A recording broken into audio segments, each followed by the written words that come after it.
On continue les amis? Ok, on a un autre intervenant. Il est black, il est beau, il est musclé et lui il a des cheveux. Ah, vous rigolez hein, bande de moqueurs.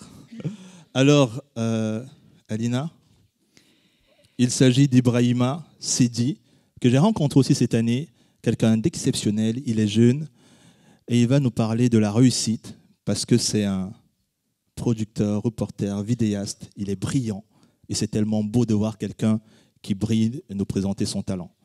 Mesdames et messieurs, comme vous savez le faire depuis le début de cette présentation, je vous prie de faire un tonnerre d'applaudissements pour Ibrahima Sidi. Sidi.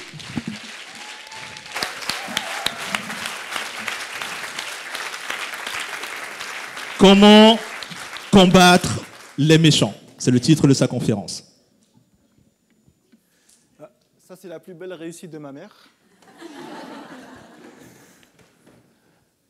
Toute recherche d'un héros commence par ce qui est indispensable à tout héros, un ennemi. Quand j'avais 15 ans, j'étais un super-héros. J'avais réussi quelque chose d'extraordinaire. J'avais réalisé mon premier court-métrage. J'avais gagné tous les festivals. Tout le monde me disait « tu vas avoir un avenir brillant ». À 32 ans, je me suis réveillé dans la peau d'un loser. À 32 ans, je me rappelle, on était le 12 novembre 2013, je me suis rendu compte que j'avais 20 € en poche. Et que ces 20 €, c'est tout ce qui me restait pour nourrir ma famille. Je n'avais pas encore payé la crèche. Et mon fils, à l'arrière de la voiture, il n'arrêtait pas de faire du bruit. Alors j'étais dans ma voiture en train de penser à tout ce que j'avais fait, à toutes ces personnes que j'avais aidées dans le cinéma et qui ne m'avaient jamais aidé, à toutes ces personnes à qui j'avais prêté de l'argent et qui ne m'avaient jamais rendu, à toutes ces personnes qui m'avaient promis tellement de choses et en fin de compte, je n'avais rien eu. Bien sûr, ce n'était pas de ma faute, c'était la faute des autres. Et mon fils, dans la voiture, il n'arrêtait pas de faire du bruit. Donc quand on arrive à la maison, je le descends et je lui dis « mais dis-moi, qu'est-ce qui se passe ?» Mon fils me regarde et me dit « Baba, Baba ». Baba, ça veut dire papa dans ma langue maternelle. Baba, Baba, les méchants, ça existe. Et moi, je le regarde, je n'avais pas envie de lui faire peur, mais en même temps, je ne pouvais pas lui mentir. Et je le regarde et je lui dis, oui, les méchants, ça existe. Il est resté silencieux un petit moment, il a commencé à faire. Et moi, je l'arrête, je lui dis, oh, qu'est-ce qui se passe? Il me dit, bah, je m'entraîne pour combattre les méchants.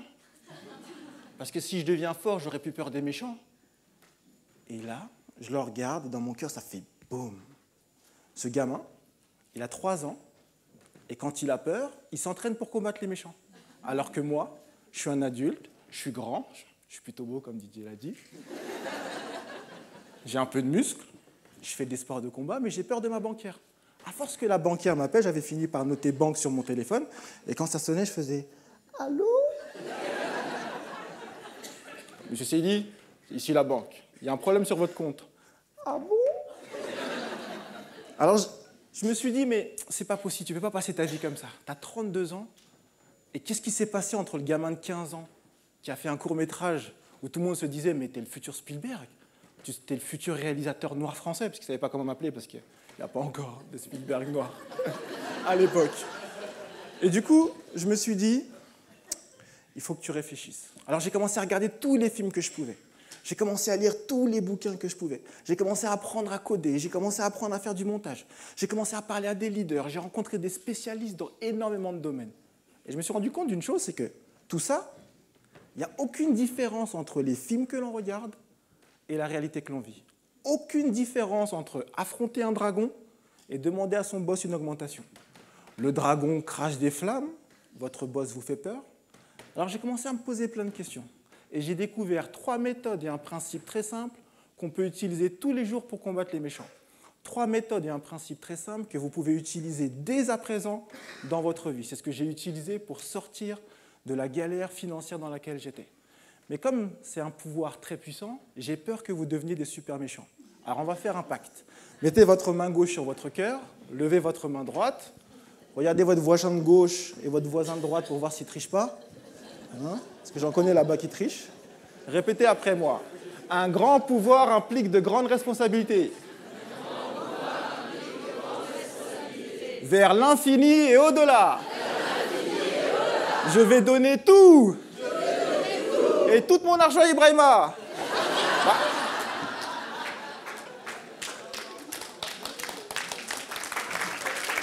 Maintenant, ce qu'on va voir ensemble, c'est comment combattre les méchants. La première méthode pour combattre les méchants, c'est physiquement. Il y a beaucoup de gens qui me disent, mais avec mon corps? Oui, avec ton corps. J'ai une amie à moi qui me dit, tu sais, Ibrahima, la bagarre, c'est pas trop mon truc. Et moi, je la regarde et je lui dis, est-ce que vivre, c'est ton truc?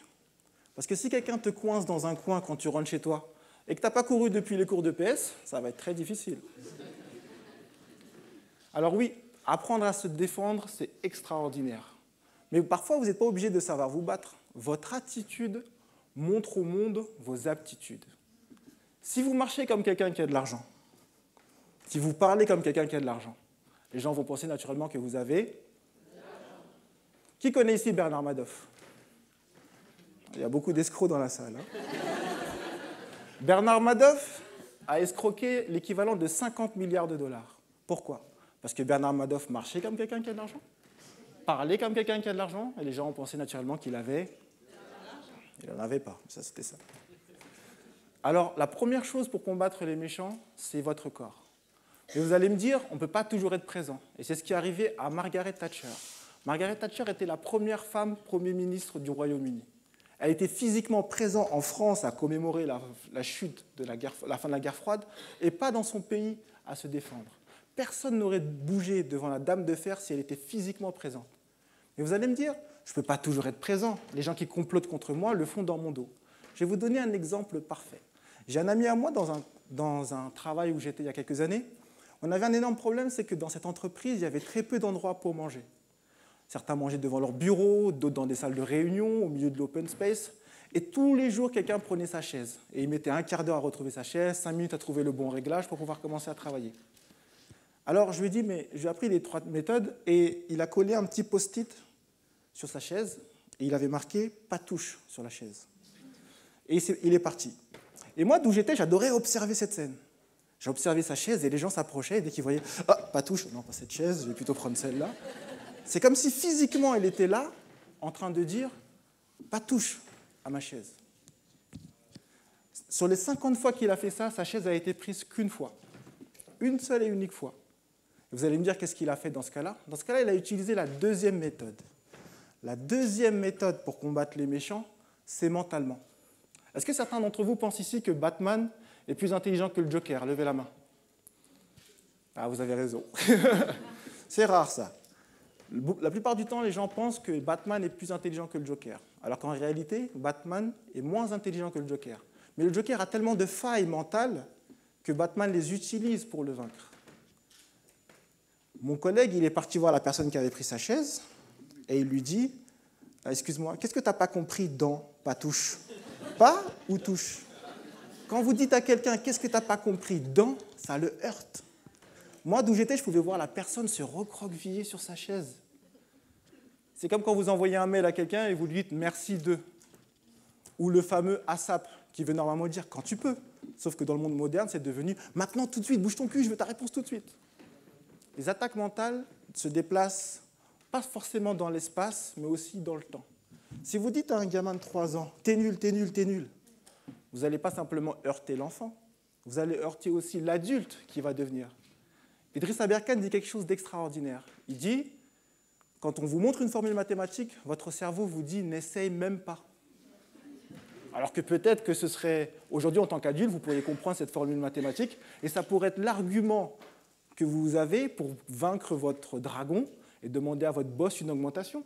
Ce petit savoir-faire en plus qui vous manque pourrait être le chevalier qui va vaincre le dragon de ses difficultés.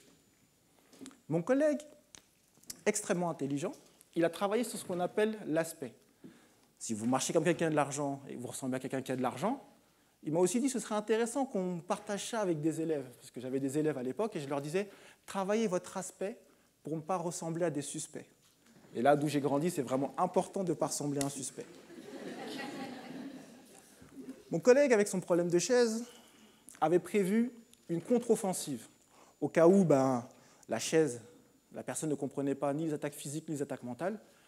Et il avait préparé ce qu'on appelle la 3e méthode, qui est la méthode de l'alliance.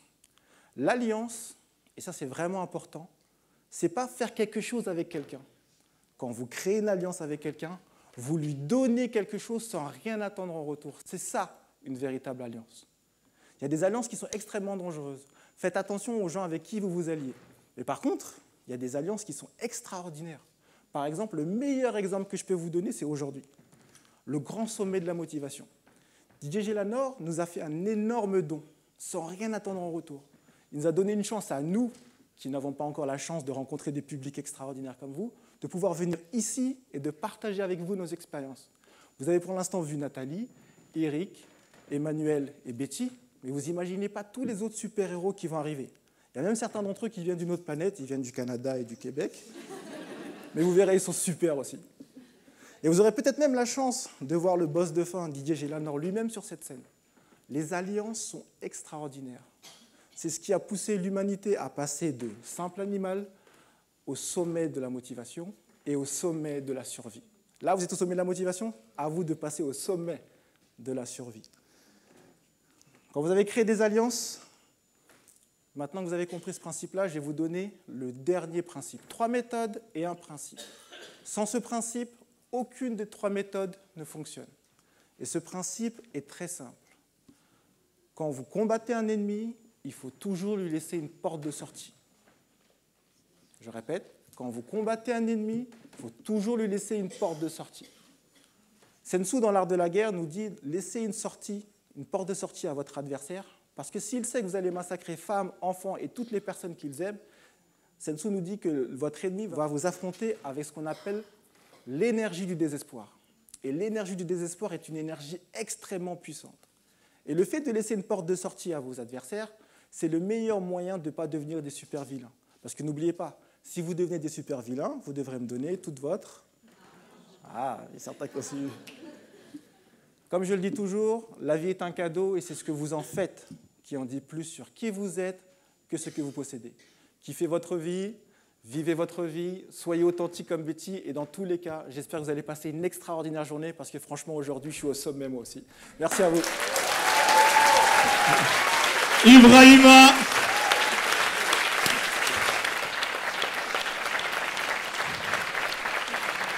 Bravo.